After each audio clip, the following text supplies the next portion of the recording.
Hello నమస్తే అండి. వినాయకునికి ఎలుక ఎలా వాహనమైంది అనే విషయం గురించి నాకు తెలిసింది చెప్తాను. మనుషుల మనసు చాలా చంచలంగా ఉంటుంది కదా, అదుపు చేయడం చాలా కష్టం. ఆ కోరికలను, మనలోని దుర్గుణాలను అదుపు చేయడానికి వినాయకుడు ఎలుకను తన వాహనంగా చేసుకుని ఎలుకను అదుపు చేసినట్లే మన మనసులను కూడా అదుపులో పెట్టాడు. ఎలుక వాహనంగా మారడానికి మరొక కథ కూడా ఉంది. పురాణాల్లో కనిపిస్తుంది ఈ కథ.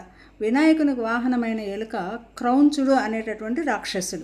ఇతను ఇంద్రసభలో అందరినీ పరిహాసం చేస్తుంటే ఇంద్రునికి కోపం వచ్చి ఎలుకగా మారమని శపించాడు. దానితో ఎలుకగా మారిన క్రౌంచుడు తన దుష్టబుద్ధిని, చంచలత్వాన్ని మార్చుకోలేదు.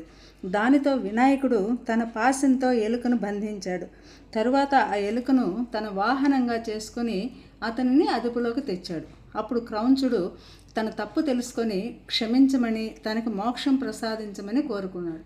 వినాయకుడు ఆ వరాన్ని ప్రసాదిస్తాడు. అప్పటి నుండి ఎలుకగా మారిన క్రౌంచుడు ఎలాంటి నిందలు పడక బుద్ధిగా ఉండడంతో అతనికి అనింజుడనే పేరు కూడా వచ్చింది.